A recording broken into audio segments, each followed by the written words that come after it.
मित्रों नमस्कार, मैं हूं अशोक झा और आज मैं आप सबके लिए एक इंपॉर्टेंट इंफॉर्मेशन लेके आया हूं। और ये इंफॉर्मेशन बेसिकली उनके लिए बहुत ही इंपॉर्टेंट है जो बोरोवर है, जो बैंक्स और एनबीएफसी से लोन लेने वाले हैं या लोन लेते रहते हैं। और मैं चूंकि इसी फाइनेंस इंडस्ट्री का हूं, तो मैं तो ये भी कहूंगा कि उनके लिए भी इंपॉर्टेंट है जो बैंक, एनबीएफसी और बोरोवर के बीच की कड़ी है, यानी उनको लोन दिलाने में असिस्ट करते हैं। यदि वो इन बातों को जानेंगे तो जरूर अपने कस्टमर की सेफगार्ड कर सकते हैं। मित्रों, मेरे पास आज एक पेपर है। ये कोई सामान्य पेपर नहीं है, बल्कि आरबीआई का एक सर्कुलर है।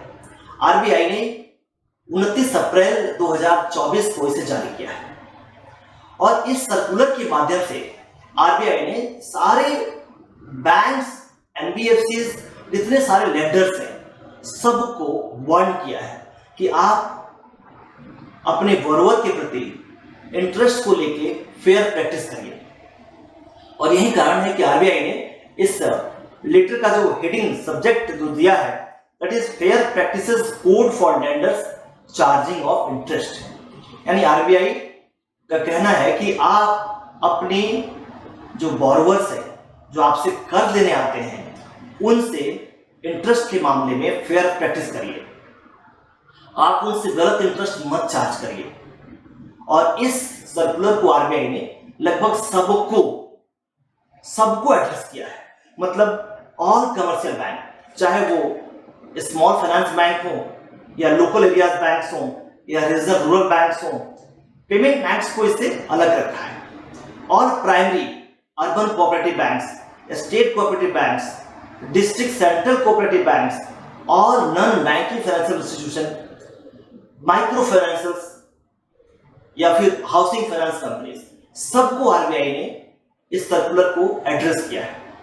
आरबीआई का मानना है, आरबीआई का कहना है कि भाई आप सब लेंडर हैं, आपके पास एक कस्टमर आता है, परेशान होकर आता है और आप उससे गलत इंटरेस्ट चार्ज करते हैं, ये बिल्कुल गलत है। क्योंकि 2003 में ही हमने आपको ये बात कही है कि आप फेयर प्रैक्टिस रखिए इंटरेस्ट के मामले में। लेकिन अभी भी जो ऑब्जर्व किया आरबीआई ने, वो ये कि ऐसा नहीं हो रहा है। बड़े सारे कस्टमर की शिकायत इस मामले में आरबीआई को जाती रही है। आरबीआई कहना है कि भाई आपको हमने इंटरेस्ट चार्ज में पूरी फ्रीडम दिया है कि आप अपनी कॉस्ट ऑफ फंड के हिसाब से इंटरेस्ट चार्ज करिए, मुझे कोई दिक्कत नहीं है। लेकिन आप जो इंटरेस्ट चार्ज करते हैं वो सही इंटरेस्ट चार्ज करिए।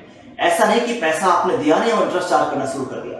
एक कस्टमर खुद परेशान, आप उसको और परेशानी में डालते हैं। आप उसके परेशानी को खत्म करिए। इमीडिएट इफेक्ट से अगर आपने कुछ चार्ज कर लिया है तो लौटा दीजिए। आरबीआई का कहना है कि मार्च 2023 के 24 के पहले जो उसने ऑब्जर्व किया है, उसके आधार पर सर्कुलर जारी किया है। और उसका ऑब्जर्वेशन है, जैसे पहला ऑब्जर्वेशन आरबीआई ने कहा है कि कुछ लोग जो बोरोवर को लोन देते हैं, जो लैंडर्स हैं, वो मात्र सैंक्शन करते ही इंटरेस्ट चार्ज करते हैं। लोन सैंक्शन हुआ, डॉक्यूमेंटेशन पार्ट हुआ, लोन सैंक्शन हुआ और इंटरेस्ट चार्ज करना शुरू कर दिया। चलो कुछ लोग तो ऐसे हैं कि चलो कहते हैं कि चलो इंटरेस्ट हम सैंक्शन पे चार्ज नहीं करेंगे, लेकिन वो क्या करते हैं कि जब डॉक्यूमेंटेशन हो गया, लोन डॉक साइन हो गए, प्रॉपर्टी पेपर, अगर प्रॉपर्टी लोन है तो प्रॉपर्टी के पेपर्स आ गए, तो उसी दिन से बोरोवर से इंटरेस्ट चार्ज करना शुरू कर देते हैं। आरबीआई ने कहा कि ये बिल्कुल गलत है। आप ऐसा बिल्कुल नहीं कर सकते कि आपने लोन सैंक्शन किया या आपने लोन डॉक साइन करवाया या आपने प्रॉपर्टी पेपर लिया और आपने इंटरेस्ट चार्ज करना शुरू कर दिया। जो फाइनेंस इंडस्ट्री के वो समझते हैं ओटीसी में कैसे डिस्बर्सल होता है। ओटीसी का मतलब है कि कुछ डॉक्यूमेंट अभी पेंडिंग है कस्टमर के, तब तक बैंक या जो एनबीएफसी है, जो लेंडर है, उसने उस कस्टमर के उस लोन को डिसबर्स कर लिया। और डिसबर्स करके जब तक डॉक्यूमेंट उसके जो आने वाले थे वो नहीं आएंगे, तब तक उस पर ऐसे इंटरेस्ट चार्ज करता रहता है, पेमेंट बोरोवर को नहीं देता है। कई बार ऐसा होता है कि डिसबर्स करके चेक बना लेता है लेंडर और चेक तब तक नहीं देता, हैंड ओवर करता अपने बोरोवर को जब तक कि उसके सारे पेपर नहीं आ जाते। कई बार पेपर आने के बावजूद भी लेंडर इग्नोरेंस बरतता है। जैसे चेक बन गया, प्रिंट हो गया 5 तारीख में, बट कस्टमर को हैंड ओवर हो रहा है 20 तारीख में और इंटरेस्ट चार्ज हो रहा है 5 तारीख से।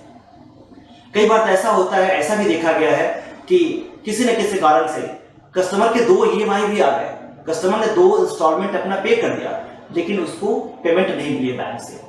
तो ये प्रैक्टिस जो है आरबीआई के हिसाब से बहुत ही गलत, आरबीआई ने ऑब्जर्व किया है कि ये बहुत ही गलत प्रैक्टिस हो रहा है, इसको इमीडिएट इफेक्ट से रोका जाना चाहिए।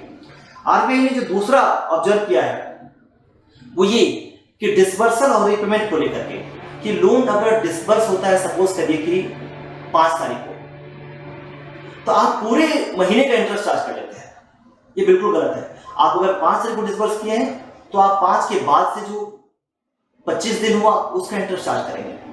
अगर आपने 20 तारीख को डिसबर्स किया है तो आप उस महीने के 10 दिन का इंटरेस्ट चार्ज करेंगे। सेम वे में अगर कस्टमर आता है, बोरोवर आता है कि हम अपने लोन को रीपे कर रहे हैं, हमें लोन बंद करना है, उस केस में क्या होता है? उस केस में भी अगर कस्टमर ने लोन को 5 तारीख में आके पेमेंट दे दिया, आपको लेंडर को रीपे कर दिया, फिर भी लेंडर पूरे महीने का इंटरेस्ट उसे चार्ज कर देता है। तो आरबीआई ने कहा कि यह बिल्कुल गलत है। आपको उतना ही दिन का इंटरेस्ट चार्ज करना होगा जितना दिन का आपको आउटस्टैंडिंग बोरोवर के पास है। आरबीआई ने तीसरा ऑब्जर्व किया कि ऐसा हो रहा है कि कई बार कई लैंडर्स ऐसे हैं जो डिसबर्स करते हैं, जो सैंक्शन करते हैं। सपोज करिए कि एक 10 लाख का लोन उन्होंने सैंक्शन किया, 2 EMI, अगर मान लीजिए कि EMI ऐसे एग्जांपल लेता हूं कि 15,000 की है, तो 30,000 की अगर 2 EMI एडवांस ले तो 30,000 हो गया, अगर 1 EMI एडवांस ले तो 15,000 हो गया। तो 15,000 या 30,000 उन्होंने पहले ही अपने बोरोवर से ले लिया और लोन इंटरेस्ट जो लोन पे चार्ज हो रहा है वो पूरे 10 लाख का हो रहा है, जबकि ये 30,000 रुपया जो EMI के रूप में 2 महीने के लिए लिया गया था या 15,000 रुपया 1 महीने के लिए लिया गया था, वो इंटरेस्ट का पार्ट नहीं होना चाहिए था, क्योंकि एक्चुअल में वो बोरोवर का पैसा है, आपने बोरोवर को लोन के रूप में नहीं दिया है वो। लेकिन कई लेंडर इस तरह से काम करते हैं। कई लेंडर तो ऐसे करते हैं कि डिसबर्स आज हुआ और कल EMI लगा, जो मैंने पहले कहा आपको, ऐसा कई बार इस तरह से प्रैक्टिस देखने को मिलता है। तो आरबीआई ने साफ साफ बोला है कि इन तरह के जो आप काम कर रहे हैं, इस तरह के जो एक्टिविटी में इन्वॉल्व हैं, आप इसको बंद कर दीजिए। अगर कोई भी कस्टमर इसको इस तरह से आपने चार्ज किया किसी कस्टमर से, तो आप उसको अभी इमीडिएट उसको रिवर्सल करिए, उसको प्रीपे करिए, यानी लौटाइए उसको। अगर आप नहीं लौटाते हैं तो आप पे कार्रवाई की जा सकती है। आरबीआई ने यह भी कहा साथ साथ कि आप फेयर प्रैक्टिस तो करिए, साथ साथ उसने कहा कि चेक को डिस्करेज करिए। यानी चेक से पेमेंट देने की क्या बात है? जब इलेक्ट्रॉनिक पेमेंट है, आप आरटीजीएस क्यों नहीं करते हैं, आप ट्रांसफर क्यों नहीं करते हैं उसके अकाउंट में, ताकि उसका 3-4 दिन का जो समय है वो बर्बाद हो जाए। आपका इंटरेस्ट उस दिन शुरू हुआ जिस दिन उसमें ट्रांसफर हो गया और वो कस्टमर भी उस दिन से उसको यूज कर सकता है। तो आप चेक को डिस्करेज करिए, चेक में डिस्बर्सल ना करके आप ट्रांसफर करिए।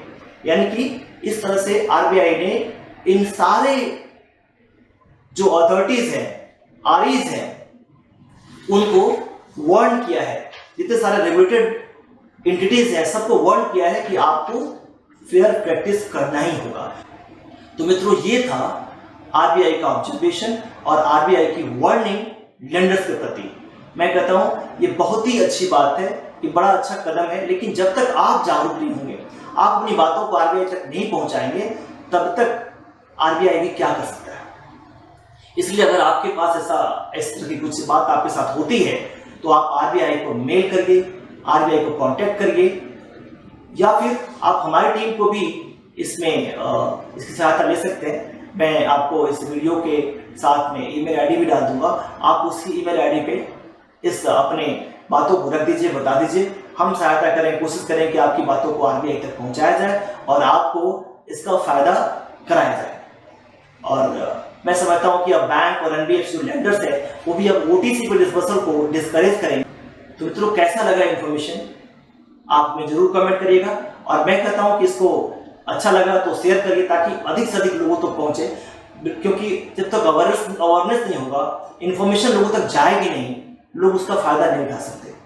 ऐसी बहुत सारी चीजें हैं जिसके बारे में लोग फायदा उठा सकते हैं, बट लोगों तक वो बात पहुंचती नहीं है। तो मैं ये वादा करता हूं आपसे कि हर बार कुछ ऐसी इंफॉर्मेशन आपके पास लेके आऊंगा और ऐसे सहायता जो हमारी टीम है वो करती रहेगी आपको, ताकि आपको इस फाइनेंस इंडस्ट्री में आपको अच्छी सुविधा मिल सके, अच्छी सर्विसेज मिल सके और आपका बिजनेस ग्रोथ कर सके।